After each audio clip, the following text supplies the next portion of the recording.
নিজের স্বপ্নকে দূরে সরিয়ে রেখে সন্তানের স্বপ্নকে আকাশ ছোঁয়ানোর নামই হচ্ছে মা-বাবা, তাই না? একটা সময় নিজেকে নিয়ে অনেক স্বপ্ন দেখতাম।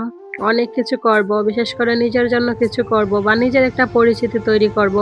আমার বাবাও খুব করে চাইতেন যে আমি একটা চাকরি-বাকরি করি। আমারও খুব ইচ্ছে ছিল। তো তারপরে আসলে সন্তানের মুখের দিকে তাকিয়ে আর কোনো কিছুই হইল না। জীবনটা এভাবেই কেটে যাচ্ছে সন্তানের মুখের দিকে তাকিয়ে। এটাই হচ্ছে মা-বাবা, নিজের স্বপ্নগুলোকে দূরে সরিয়ে রেখে সন্তানের স্বপ্নগুলোকে আকাশ ছোঁয়ানোর সর্বোচ্চ চেষ্টা। আজকে সকালে উঠছি ঠিকই ঘুম থেকে, কাজকর্মও করে যাচ্ছি কিন্তু আসলে মন থেকে যে একটা কাজকর্ম করা সেটা করতে পারতেছি না। শরীরটা এত পরিমাণে খারাপ লাগতেছে, বিশেষ করে মাথা প্রচন্ড ব্যথা করতেছে।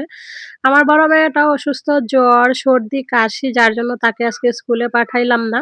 তো সকাল থেকে আসলে কোনো কাজকর্মই শেয়ার করি নাই। একটু পূজাটা শুধু দিছিলাম, দিয়া এই যে এখন চলে আসছি দুপুরে রান্না-বান্নার সময়। এর মধ্যে আর কোনো কিছু শেয়ার করি নাই। তো রান্না-বান্না হয়ে গেছে। লাউ শাক দিয়ে আলু দিয়ে ভাজি করছি আর তার সাথে একটা মাছের ঝোল রান্না করছি। এই সিম্পল রান্না-বান্নাটাই কোনোভাবে করছি আরকি। এত পরিমাণে খারাপ লাগতেছিল আসলে বলার মতো না। তারপর হঠাৎ করে দেখলাম বৃষ্টি আসছে। আর এই বৃষ্টিটা দেখে মনে হলো যেন আমি একদম ভালো হয়ে গেছি। কি দাও প্রশান্তি নাড়াতাম না লাগতেছে দাও বলার মতো না।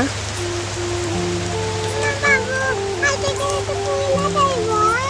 পারতো না তাহলে আমার বড় মানুষ বাবু বুঝতে পারব।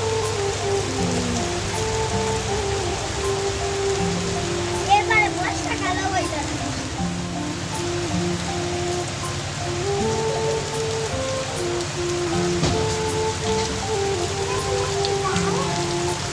দেখেন আজকে মনে হইতেছে বর্ষাকাল যে বাতাস বর্ষাকালটা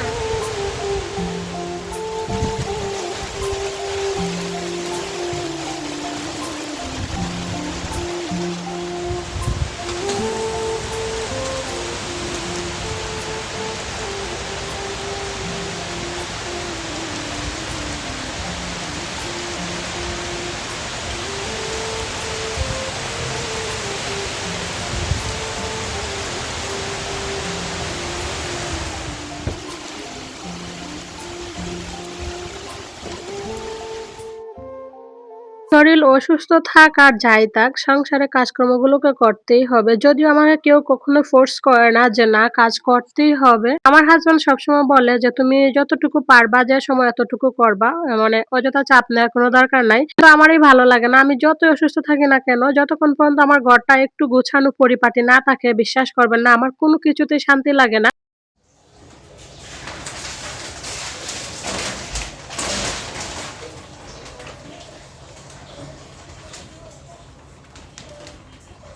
সেজন্য নিজের মনকে সান্ত্বনা দেওয়ার জন্য সবসময় একটু পরিপাটি গুছিয়ে রাখার চেষ্টা করি। যদিও সবসময় হয় না, অনেক সময় এলোমেলো হয়ে যায়। যেহেতু বাচ্চা আছে ২ টা। আর সারাদিন বেশিরভাগ সময় তো ওরা ঘরেই খেলাধুলা করে। অনেক সময় দেখা যায় একটু এলোমেলো হয়ে যায়। তারপর চেষ্টা করি যে যতটুকু গুছিয়ে রাখা যায় আরকি। বাচ্চা মানুষ অনুকরণ প্রিয়। ওরা যা দেখবে তাই শিখবে। ওরা যদি দেখে যে না সবকিছু আসলে একটু গুছিয়ে রাখতে হয়, ওরা কিন্তু তাই শিখবে। চেষ্টা করি ওদেরকে যাতে একটু, একটু করে কোনো কিছু শিখানো যায়। বিশেষ করে যে একটু পরিষ্কার থাকতে হয় সেই বিষয়টা যাতে ওদের মাথায় ঢুকে আরকি। সেজন্যও চেষ্টা করি। তো যাই হোক এই তো রেক্সিনটা বিছিয়ে নিলাম। কেমন লাগতেছে অবশ্যই কমেন্টস করবেন। আর দেখেন এত কথা বলে ফেলছি অথচ আপনাদেরকে বলতেই ভুলে গেছি যে আপনারা কেমন আছেন। আপনারা কেমন আছেন অবশ্যই কমেন্টস করে জানাবেন। জানতে পারলে আমার ভালো লাগবে। আপনাদের কমেন্টস পড়তে এমনকি রিপ্লাই দিতে আমার কাছে ভীষণ ভালো লাগে। আর একটা কমেন্টস এর কারণেই কিন্তু আপনার সাথে আমার এনগেজমেন্টটা ভালো বেড়ে যাবে। আপনি কেমন আছেন আমি হয়তো কমেন্টস এর মাধ্যমে জানতে পারবো। করবেন আর আমার ভিডিওর কোথাও যদি কোনো ভুল ত্রুটি থাকে তাহলে আপনার মূল্যবান কমেন্টস এর মাধ্যমে ধরিয়ে দিন। তো আমার ডাইনিং রুমের ফাইনাল লুক কেমন লাগতেছে প্লিজ আবারও বলতেছি কমেন্টস করবেন। আমার কাছে তো ভীষণ ভালো লাগে। আমার প্রত্যেকটা রুমই আমার কাছে ভালো লাগে। তো ওই তো এগুলো কাজ করতে, করতে ওর বাবা চলে আসছে। আইসা স্নান করছে। কইরা এখন যাইতেছে বাহিরে পানি আনার জন্য। পানি নিয়ে আসলে পরে আমরা খাবো। দুপুরে খাওয়া-দাওয়া এখন আমরা করি নাই। ওদের ২ বোনকে আমি আগেই খাওয়াই দিছিলাম। তবে আমরা ২ জন এখনো খাই নাই। ওর বাবা যেহেতু বাসায় ছিল না সেজন্য খাওয়া হইছে না।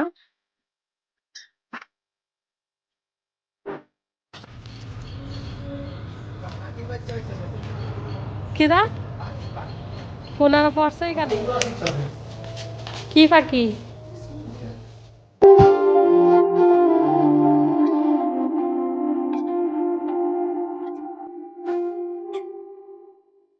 অফ ক্যামেরাতে আমরা দুজনে মিলে খেয়ে নিছি। খেয়ে-টেয়ে তারপর এই রুমে চলে আসলাম। এই রুমের চাদরটা তো কালকে ধুয়ে দিছিলাম। এই রুমের চাদর, ওই রুমের চাদর, তারপর হচ্ছে যে টেবিলের কভার সবকিছু শুকিয়ে গেছে। তো এই রুমের চাদরটা এখন আমি বিছিয়ে নিচ্ছি। আর ওই রুমের চাদরটা আমি ভাঁজ করে আলমারিতে রেখে দিচ্ছি। কারণ ওই রুমে যেহেতু আপাতত একটা চাদর বিছানো আছে, সেজন্য ওইটা রেখে দিছি। আর এদিকে বিছানাটা গুছিয়ে তারপর দেখতে, দেখতে সন্ধ্যা হয়ে যাচ্ছে। আবারও সেই দরজা জানালা লাগাবো। তারপর হচ্ছে সন্ধ্যাবাতি দিব, ওদেরকে নিয়ে পড়তে বসবো। আসলে অসুস্থ যতই থাকা হোক না কেন, একলা ঘরের মানুষ কখনো একটু রেস্ট নিতে পারে না। আজকে দেখা যেত যদি আমার ঘরে কেউ থাকতো, আমার মা যদি থাকতো তাহলে কোনো কথাই ছিল না।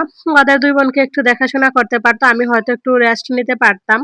তবে একলা ঘরে মানুষে বললাম না কোনো কিছুই হয়ে ওঠে না। তো ভগবানের কাছে প্রার্থনা করি যারা, যারা একলা মানুষ আছে সবাই যাতে সবসময় সুস্থ থাকে। কারণ একলা মানুষ যদি একটু অসুস্থ হয় বা কোনো সমস্যা হয় তাহলে যে কত পরিমাণে কষ্ট, মানে সেটা কেবলমাত্র যারা একা, একা বাচ্চা সামলায় বাহিরে থাকে তারাই বলতে পারে। আর যারা মানে বাড়িতে থাকে সবার মধ্যে তারা আসলে কখনো ওই জিনিসগুলা ফিল করতে পারে না। তারা মনে করে যে যারা একলা থাকে তারাই মনে হয় সবচেয়ে শান্তিতে থাকে। কিন্তু যারা একা থাকে বাসায় তারাই কেবলমাত্র বুঝতে পারে যে একা থাকার কতটা কষ্ট।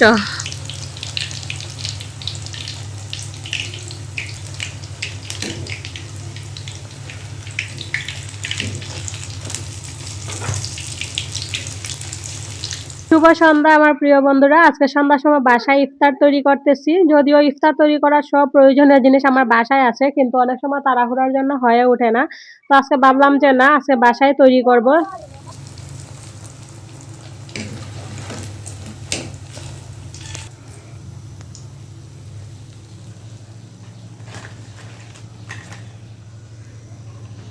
দেখেন আমি এত মন ভোলা ঘরে কিন্তু বুন্দিয়া ছিল, সেগুলো আর মানে রেডি করতাম মনে নাই। অনেক আগে ওর বাবু একটা বুন্দিয়ার প্যাকেট আনছিল, রেডি বুন্দিয়া। চিনির শিরা করে দিলেই কিন্তু হয়ে যায়। তো যাই হোক মনে নাই, কি করব, খাওয়া দাওয়ার পরে মনে হইছে। এই তো সবাই মিলে ইফতার করে নিচ্ছি। আর আজকের মতো এখানে বিদায় নিতেছি। প্লিজ সবাই একটু বেশি, বেশি ভালোবাসা দিবেন। ভিডিওটা একটু শেয়ার করবেন প্লিজ। সবাই ভালো থাকবেন। Bye, by.